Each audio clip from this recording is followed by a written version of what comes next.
Well, I just went and saw The Hunger Games. I did want to see this movie, but mostly because of Josh Hutcherson being in it.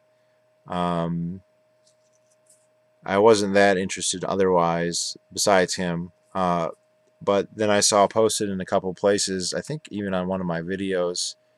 Um, sorry, Crazy Pants was talking to me. Someone had said that it was the most libertarian movie ever. I think it was just a commenter. And I have to say, I don't see how that could be the case. Certainly, it has libertarian elements in it, and it's not an unlibertarian movie, but I don't see how it's especially libertarian. Uh, the most libertarian thing that could be said about it is it's about a, I suppose, post-apocalyptic, but in any event, a future dystopian police state society. And anything that deals with police states, and especially dystopian police states, that has a libertarian bent to it. But that's been done many, many, many, many, many times, more than I'm even aware of, and I can think of quite a few. And beyond that, I don't see how Hunger Games is especially libertarian. And to make this video a little bit broader, I don't think that there are any really mainstream Hollywood movies that are especially libertarian. What there are a number, quite a few actually, of Hollywood films that do deal with this or that libertarian idea.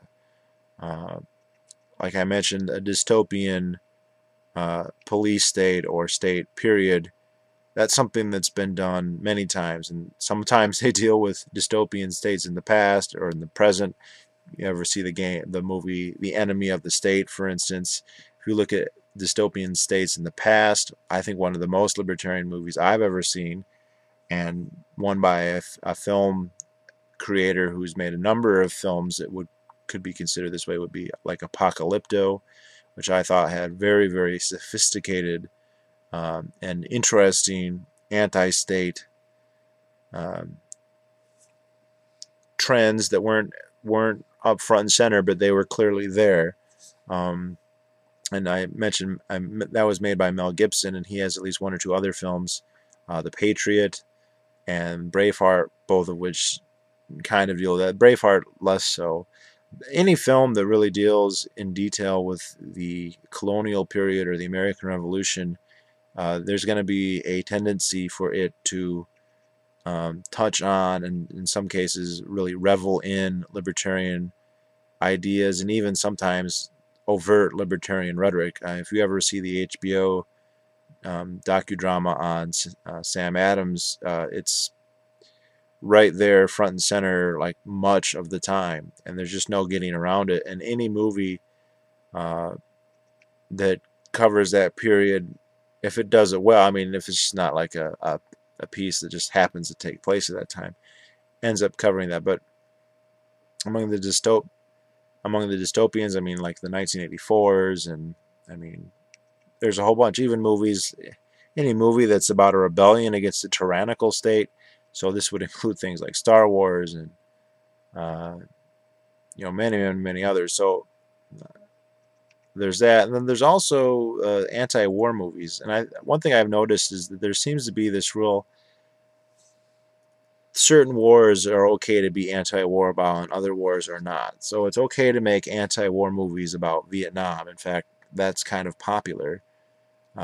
That's one of the wars that was actually popular even when it was almost contemporary or contemporary.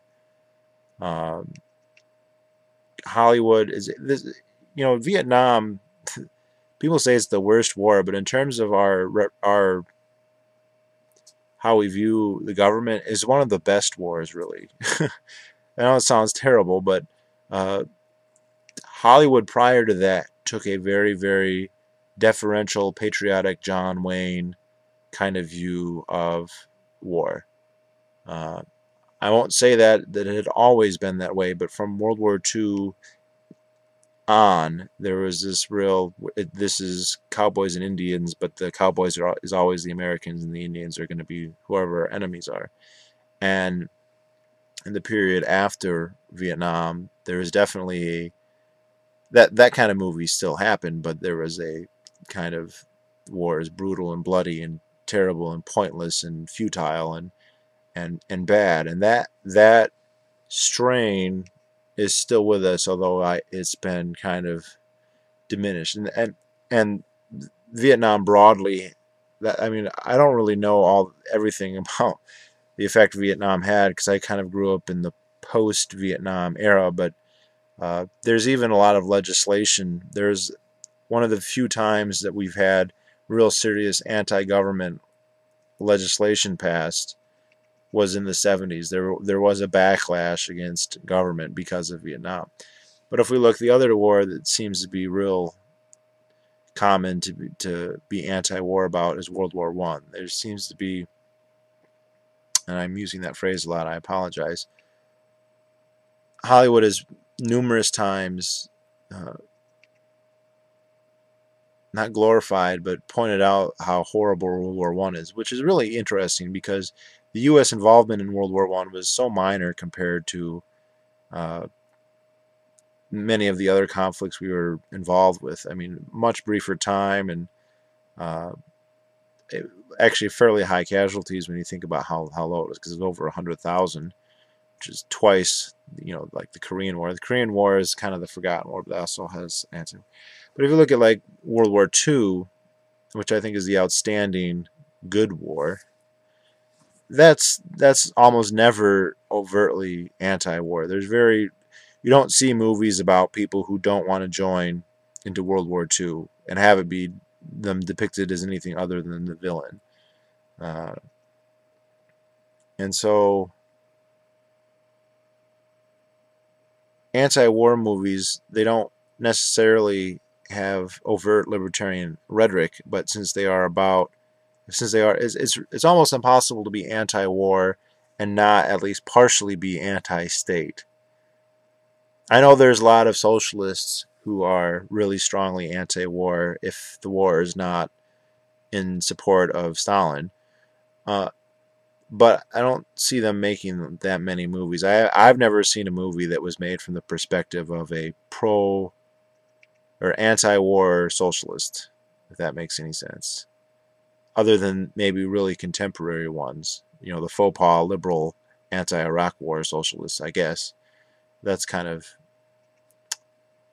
I guess that counts. But yeah, that's a little different when you have someone who wants a big government but is against a particular war. So maybe I retract the generality of my anti-war means pro-liberty or anti-state. It doesn't always, I guess, but often enough it does. And there have been some really polemic and powerful anti-war films, either about Vietnam or World War One, not World War II. That needs to happen, but they can be anti-war and / anti-state.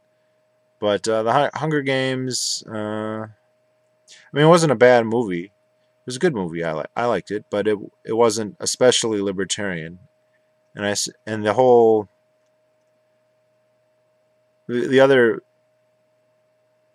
I mean, you have the dystopian state, and besides that, there's the whole vicarious pleasure through watching gaming events. In this case, a blood sport, a violent fight to the death, which is a very extreme form of athleticism.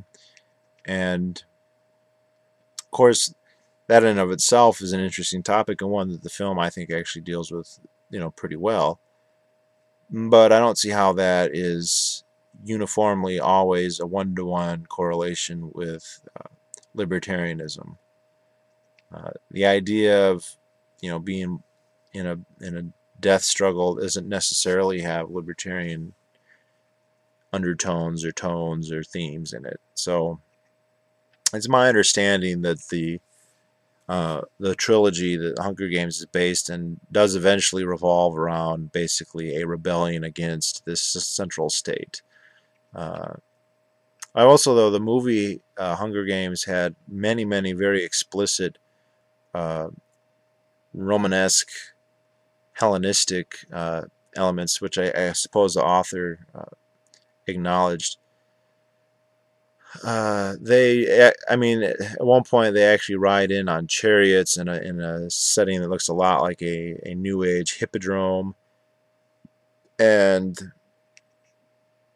they dress up in armor, and there's definitely a feeling, there's definitely a kind of a gladiatorial feel to it, and the whole idea that it's for the mass consumptions. There's also an interesting, not strictly state, but I guess you could interpret it that way, dynamic of you have the provincials and then you have the capital. In the movie, the people in the provinces are unsophisticated, starving, basically slaves or serfs. They have to work all the time and they have meager subsistence, and the fruits of their labor are all expropriated by the peacekeepers, by the government.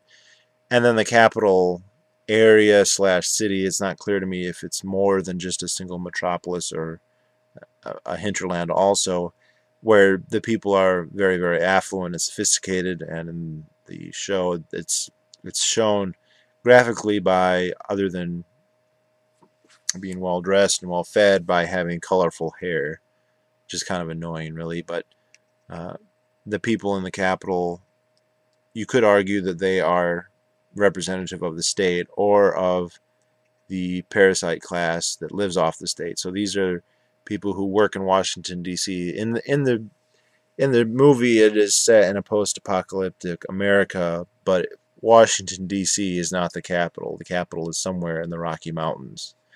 Or at least it certainly appears that way, since there are no snow-capped mountains in the Appalachians. Certainly none by Washington. The people there, I guess that dynamic you could make a stretch and say it's there, but it's not explicit, so I'm not sure that it's really there or not. So it's not an especially libertarian movie, I don't think. And I don't think there are any movies that are explicitly so. I think they're just movies that deal with themes that can be considered libertarian. And I think Hollywood has shown itself to be biased against such explicit libertarianism. And I think the most telling little bit of evidence there is their extreme and otherwise unexplainable aversion to Atlas Shrugged. I haven't read Atlas Shrugged, but by every objective, not to use that term as a pun, but by every standard I can imagine, Atlas Shrugged would be one of the hottest titles to be made into a movie you could imagine. It is an extremely well-selling book and has been for, what, 50 years now? It's a best-selling book still pretty much every year. If you look on Amazon, it will crop up into Amazon's top 100 even now, and it's just decades and decades and decades. It made a huge impact when it came out. It continues to make a huge impact. When they do surveys in the United States of the most influential book, the number one always is the Bible. But number two is always Atlas Shrugged. No other book gets number two, and Atlas Shrugged always does. And so there's that, and then there's the fact that Ayn Rand, the person who wrote it, was a screenwriter, and she had one or two successful movies. The one I'm most familiar with, and maybe it's her sole example, is The Fountainhead, which came out in the 40s and was a big success. Not like a blockbuster, but with Hollywood starved for good ideas and properties that are worth a lot, you look at something like Atlas Shrugged and it's a no-brainer. It's something that you would think would have been done like right after it came out, like in the late 50s maybe, or the early 60s. And the fact that it really hasn't ever been done. Yes, they came out with a movie last year, but it was a small budget. It's like an independent movie company. I'm talking, this should have been done by one of the big movie houses, big budget. That's what it deserves. That's what you think it would get. And the fact that it hasn't, I think, indicates there's a very strong bias against it. Not literally with every single person who ever could be associated with Hollywood, because I'm sure that's not the case, but from enough people in enough places that at some point when they're looking at the script, because it's not it's not just a story where we could say, oh, it has libertarian leanings, because then they couldn't make movies. Then we'd never see movies like Braveheart or Star Wars or The Hunger Games or Apocalypse. People would just say, hey, this could have libertarian leanings, and so But what it does have is it's explicitly anti-government. I mean, there's a speech in there, and I haven't read it, but like I know that it's there. But it's like the government is bad, and the government shouldn't take care of you. You should take care of yourself, and if you should, and blah blah blah blah blah. And that's probably too.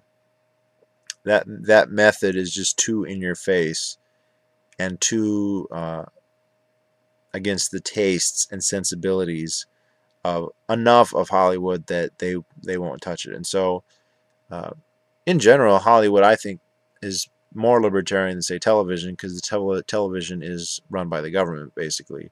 And so, A, that makes it suck, and B, it does tilt it. And it's not to say that Hollywood is like consistently libertarian, because that's obviously not the case, because for every movie I can list of, the government being corrupt or stupid or bad, or the enemy or the antagonist, we can think of many, many more where they're the hero, where they're the solution, where either the overt protagonist or on the protagonist's ally or something like that.